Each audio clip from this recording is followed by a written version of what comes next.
Support for this podcast and the following message come from Corient. Corient provides wealth management services centered around you. They focus on exceeding expectations, simplifying lives, and establishing legacies that last for generations. Leverage their exclusive network of experts to help achieve your personal and professional financial goals. As one of the largest integrated fee-only registered investment advisors in the U.S., Corient has experienced teams who can craft custom solutions designed to help you reach your financial goals, no matter how complex. Real wealth requires real solutions. Connect to a wealth advisor today at Corient.com.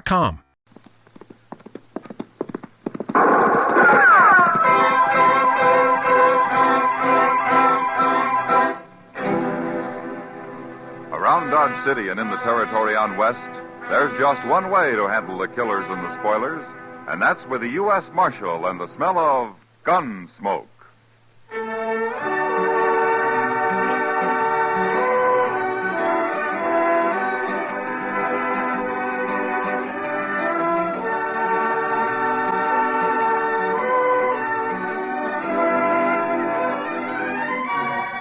Gunsmoke, starring William Conrad. The story of the violence that moved west with young America. The story of a man who moved with it. Matt Dillon, United States Marshal.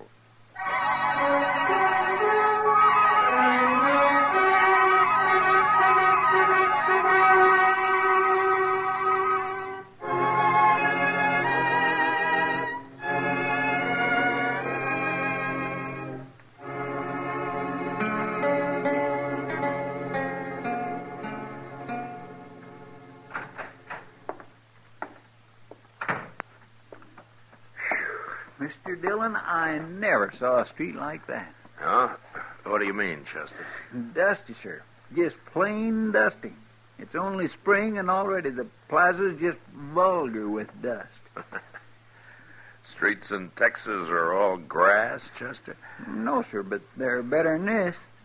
You'd think there'd be some way of fixing it. Well, Dodge is growing, Chester. Maybe someday it won't look so bad to you. I don't aim to live that long, sir. Well, I'm glad you got that much figured out anyway. I surely have. Oh, now, wait. That's not what I meant either. Don't let it worry you, Chester. How'd you get those posters down to Mr. Hightower? Yes, sir. He said they'll be ready about noon tomorrow. All right. Pick them up then, will you? Yes, sir. Oh, my goodness, Mr. Dillon, I nearly forgot. No? Well, Forgot what? After I left Mr. Hightower's, I thought I'd just take a glass of beer. I had to get all that dust out of my throat. You know how bad it is walking around knee-deep in that stuff, and I was coughing and coughing. All right, Chester. Well, what is it you forgot? Well, sir, I dropped into the Texas Trail, and Miss Kitty was there, and she said she thinks there might be trouble over there before long, and she said to tell you. Oh? What kind of trouble? Oh, the usual thing. Some man fighting over a girl. Well, you don't seem to be very worried about it. I'm tired of people fighting. I wish they'd all just go away somewheres and kill each other off and have done with it. That'd be fine as long as they don't do it in Dodge. Well, come on, Chester. Let's go over and see what it's all about.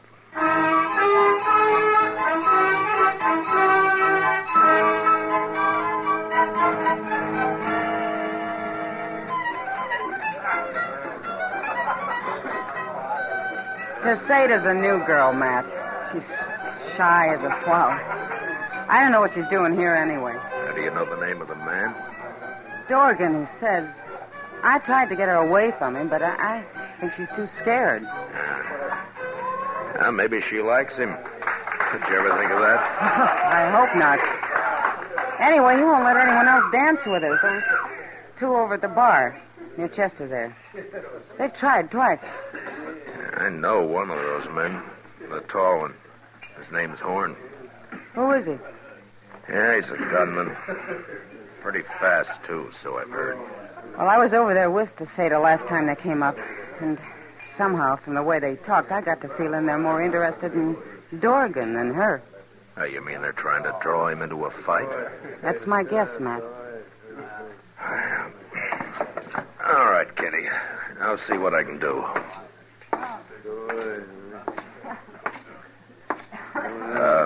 Miss Casada? Yes? I'm Matt Dillon. I'd be proud if you'd dance with me. Well, I don't think I'd better. Now, go ahead to say it. It's all right. You can dance with him. Mr. Dorgan, you told those others that I could. Hello, Marshal. Hello, Horn. This here is Watson. Howdy, Marshal. How are you? What's on your mind, Horn?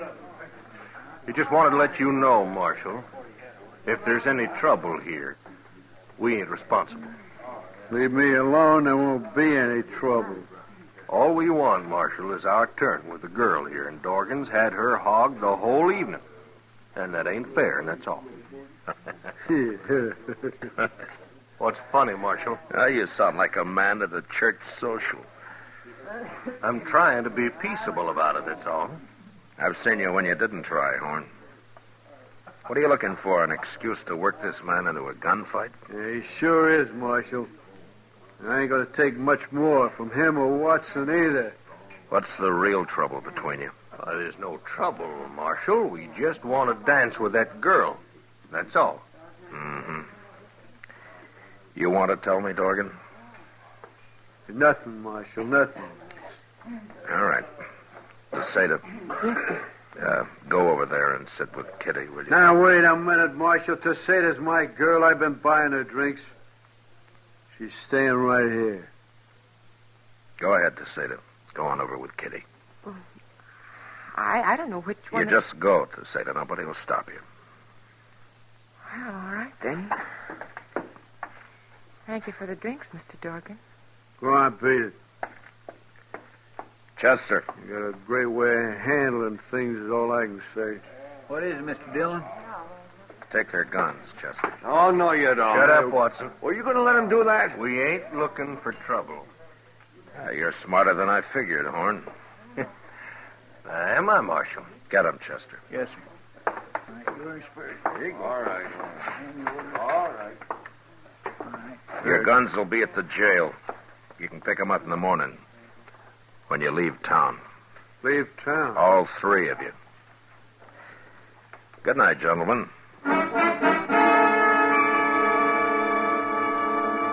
Taking his gun from a man like Horn was the fastest way in the world to get him out of the saloons and off the streets and behind cover somewhere.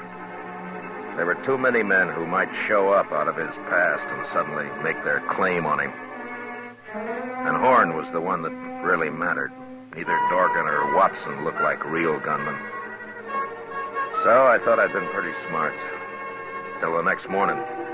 I was just crossing the plaza when I ran into Kitty and Chester. Matt, we've been trying to find you. Oh, what's the matter, Kitty? It's DeSeta. I don't know where she is. What? I looked in her room this morning and she'd gone. Nobody's seen her anywhere. Oh, maybe she went out to buy some clothes or something. Oh, she was afraid to go out alone. I always had to go with her. I just know something's happened to her. Oh, like what? Dorgan. He was real sweet on her, Matt, and I don't trust him at all. Oh? Dorgan come by the office real early, Mr. Dillon. I gave him his gun, and he vamoosed. He was in a big hurry to go someplace. Well, I told him to leave town this morning. Well, you didn't tell him to take DeSeta with him.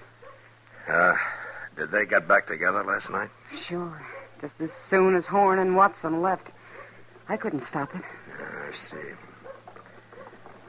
Tell me, Kitty, can she ride? Oh, no. I asked her to go out with me once. All right. There was a stage west this morning. Go see if they got on it, will you, Chester? All right, sir. Kitty, if she did leave with Dorgan, maybe it's because she wanted to. Oh, maybe. She wouldn't say anything about him last night, one way or the other. I told you I think she's afraid of him, Matt, but even if she did want to go, well, she isn't his kind, that's all. Well, that may be, Kitty, but it's not the law's job to chaperone every girl that hits Dodge. What if she didn't want to go, Matt? What if he forced her to? Well, that'd be different. A whole lot different. You bet it would. They was on him, Mr. Dillon. The agent described him exactly. Left an hour ago, right on time. I knew it. I knew it. Will I get our horses, sir? No, wait a minute, Chester. Dorgan might put up a fight, and if he does, we can't shoot around that girl. Well, then how can you stop him, Matt? Well, somehow I don't figure Dorgan is a really brave man. I think we can bluff him. He might try to fight two of us, but if there were more, say, maybe a dozen men... Well... You mean we'll take a posse? Yeah, well, this time it might just work, Chester. But I'll pick 'em. Men I can trust not to do any hasty shooting. Chester, you go round up Arnold Winters and John Kemp, Marty Walter and Bob gassed, and I'll get the rest of them. All right, sir. And tell them we'll all meet at the jail in 20 minutes.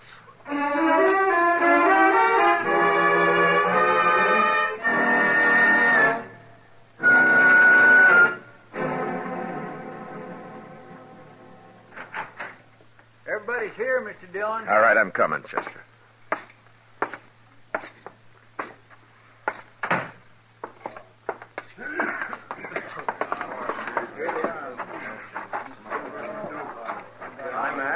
All right, men. All right, listen to me now. Now, I've picked you men because I know that you're steady, every one of you. Now, there's a girl on that stage, and whatever happens, we can't return fire. Is that clear? Yep. Sure. All right. I'll figure out how we're going to stop them when we get there. Marshal. Well, what are you doing here? Hold it. Marshal, me and Watson heard you needed help. Thought I told you to get out of town, Horn. Oh, we just want to be sure you got Dorgan before we left, Marshal. I don't need your help. And don't you be here when I get back, either one of you.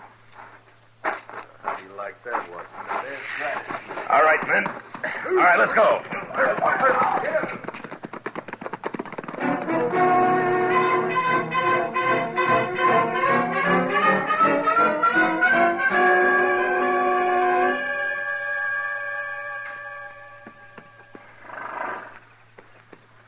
It's a-coming, Mr. Dillon. All right, Chester.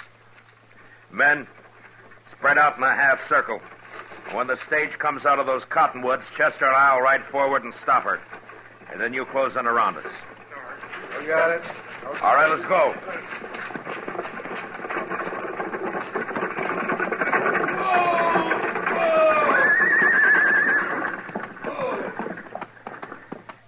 What's the matter, Marshal? It's all right, Jim. I just want to talk to a couple of your passengers. You, Dorgan, come on out. You try anything to say to be right in front of me, Marshal. I figured that, Dorgan. Come on out anyway. All right, to say to get out.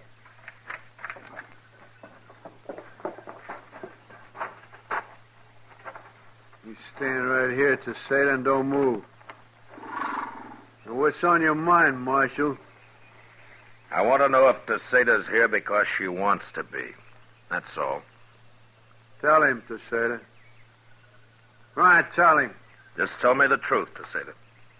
If you want to go with him, you may. But if he's forcing you to go, then we're here to take you back to Dodge.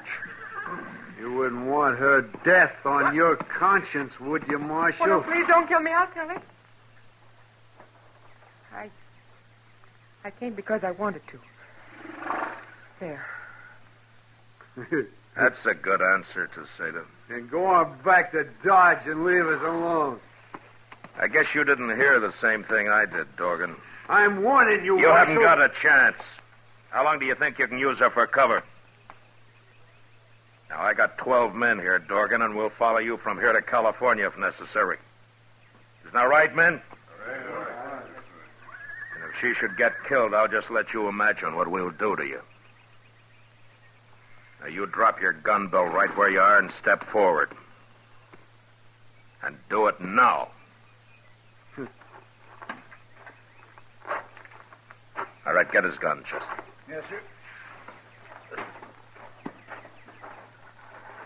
All right, one of you men get rid of your guns and put Dorgan up behind you. Mr. Dillon, what are we going to do with Teseta?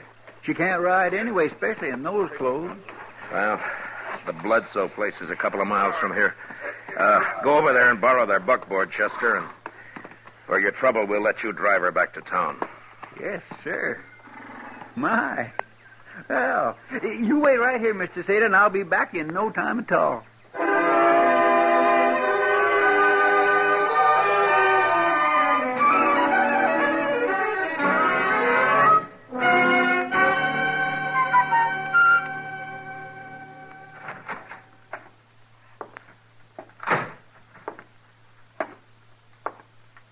Morning, Mr. Dillon. Wow, Chester. What time did you get back with Teseta last night, Chester? Oh, now, a buckboard ain't like a horse. You can't drive it a lope all the way. That's all right, Chester. Well, what have you got there? Dorgan's breakfast. Well, you'll probably have to wake him up. He hasn't made a sound so far. Oh, there are the keys on the desk. Yes.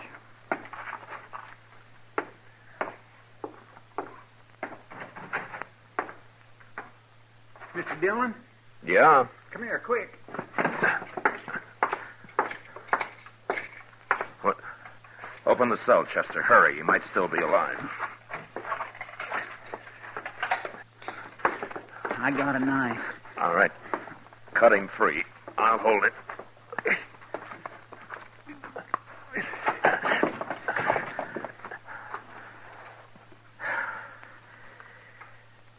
No. He's been dead a long time. Now, who'd have thought he'd go hang himself?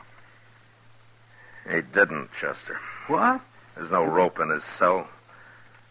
Somebody called him over here to the window, knocked him in the head and slipped the rope around his neck and tied him tight to the bars. This isn't suicide, it's murder. Horn and that fellow Watson, they did it. Well, they're the only ones I know who've been wanting him dead. Will we go arrest them? Yeah, they just go free again. I got no evidence the court would accept. I'll bet those two don't think any more of strangling a man than shooting a wolf and throwing his skin over a fence. Yeah, they're killers, Chester. But right now they got nobody to kill. Except maybe me.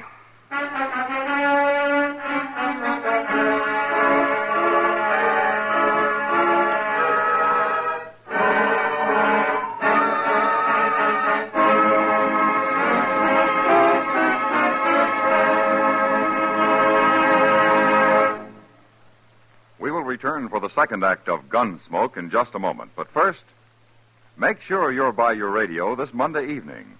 For CBS Radio's Monday evening dramatic shows, the Lux Radio Theater and Suspense are putting on two of their top shows of the season.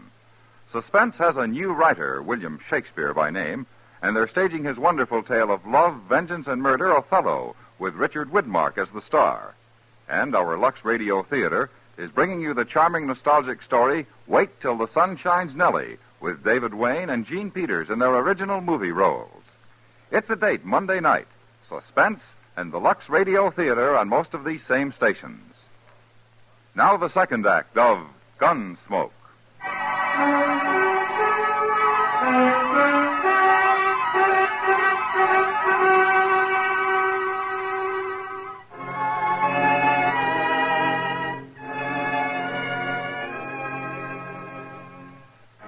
When I found out that Horn and Watson were still in Dodge, I figured that they were probably waiting for me to run them out.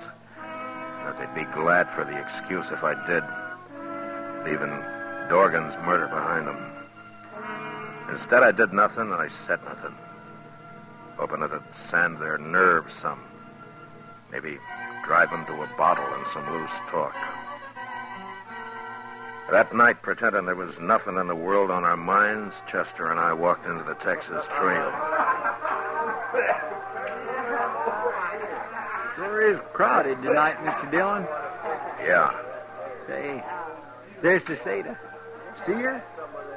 You're like a fall hog after ripe acorns, Chester. Well, now, my gracious, it wouldn't be polite for me not to say hello, would it? I'll see you later.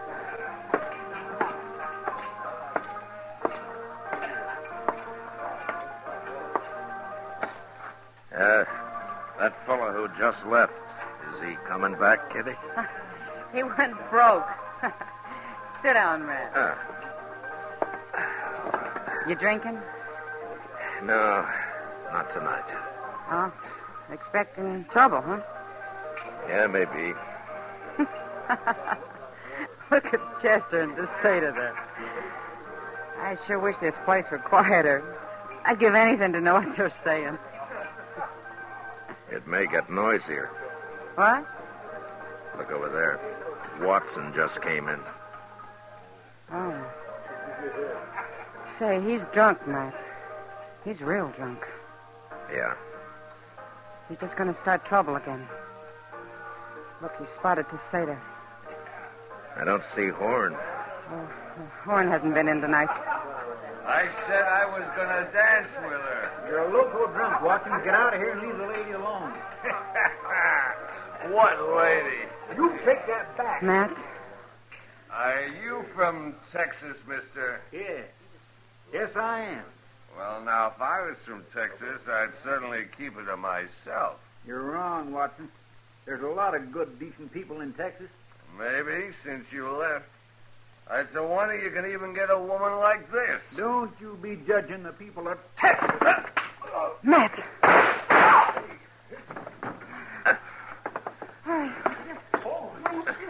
All right, get out of the way. Let me through here.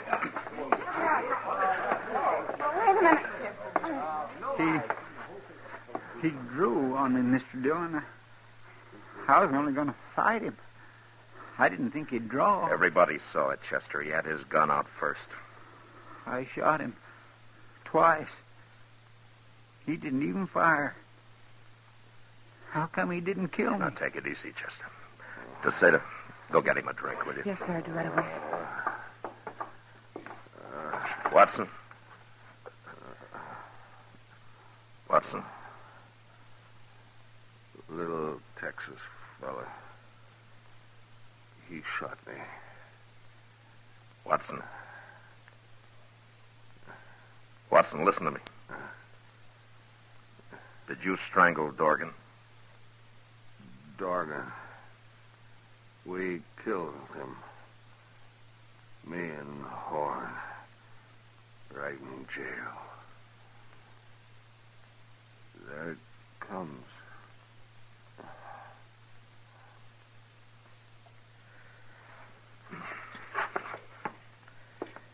If I take Horn alive, I'll call on some of you men as witnesses to Watson's confession here. Well, a couple of you take him out back. Chester, you all right? You look peaked. I got him a whiskey, sir, just like you said. Drink it down, Chester.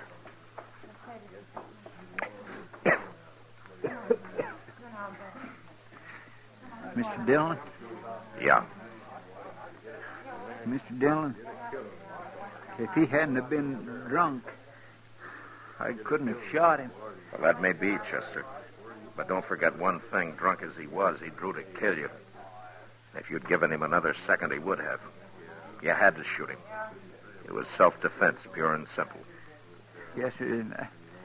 That's sure true, but I... Now, you stay here for a while. I'll be out in the plaza. Tesseda, get me one more drink.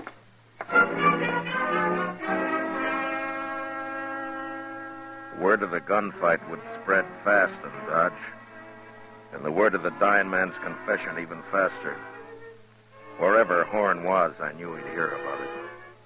And since he was a gunman of an entirely different breed from men like Watson and Dorgan, it could be depended on that instead of running, he'd shoot it out with me. It was a simple matter of vanity, and there was no way to stop him. The only thing I could do was wait.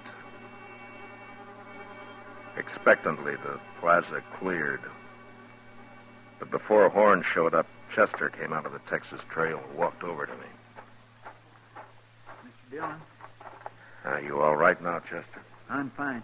But say, I just heard that Horn's gone and got himself a shotgun. Now, is that so? You can't meet him like this. I'll go get you one out of the office. No. But, Mr. Dillon, a shotgun... I know. But if Horn's done that, he's lost his nerve. It means he can't face me any other way. Yeah, but you haven't got a chance against a shotgun. Well, we'll soon find out. There he comes. Oh. He does have a shotgun, Mr. Dillon.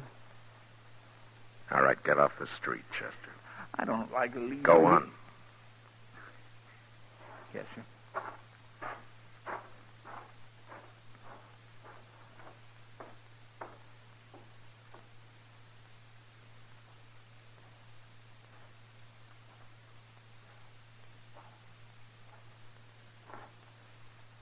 Evening, Marshal. You're well armed, Horn. Yeah, ain't I?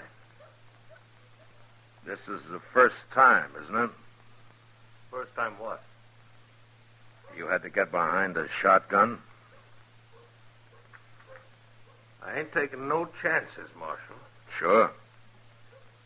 But from what I've heard, that never bothered you before. Meaning? You're fast enough with a 6-gun to have lived this long, Horn. You must be pretty good. But you're through now. You've lost your nerve. You're not a gunman anymore. You're just ordinary dirt common. That's enough of that. I could find a dozen men like you in any saloon in town. It was different before, Horn. You kind of stood out a little. But nobody's going to worry about you after this. You think not? You think I need this shotgun? Of course you need it. Everybody can see that. I ain't scared of you, Marshal. I ain't scared of no man alive. Talk's cheap. I ain't talking. Yeah, now. Ain't got no shotgun. Now don't you tell me I'm scared. You don't have to draw, Horn. You can still take your chances in court. You was right, Marshal. I was scared. I ain't no more. Look, I'm giving you a chance. Why don't you take it? Never mind.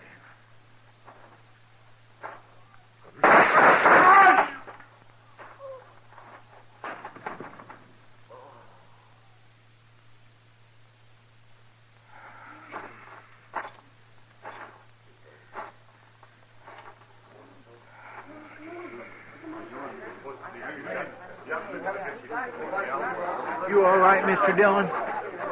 Yeah. Yeah, Chester. It's been a long day. Let's go somewhere and try and forget it.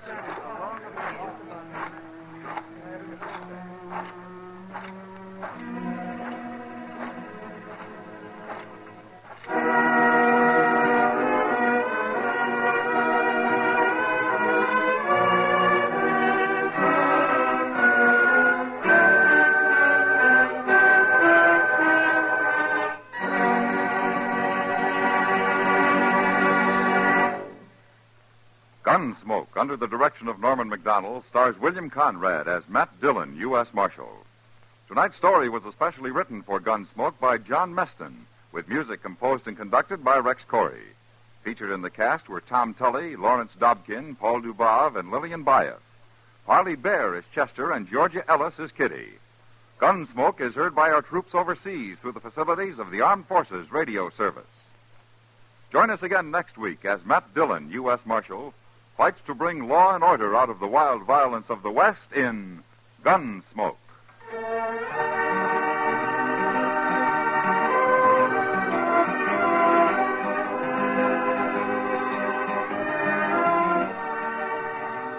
You have to face facts when you talk about Korea, and the facts are that there are more than 35,000 war orphans in Korea.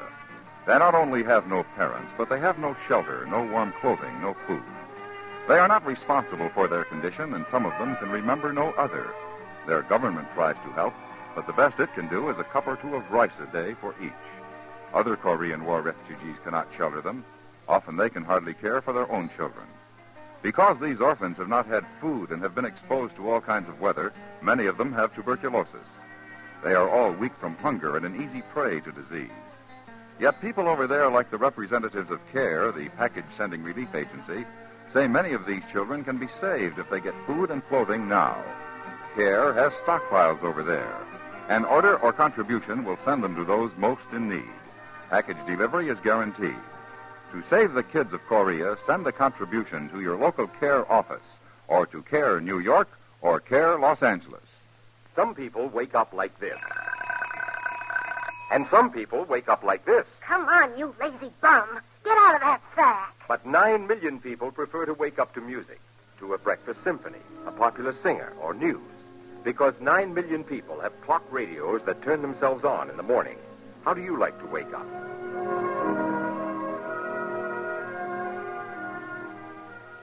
America now wakes up to 9 million clock radios and listens most to the CBS radio network.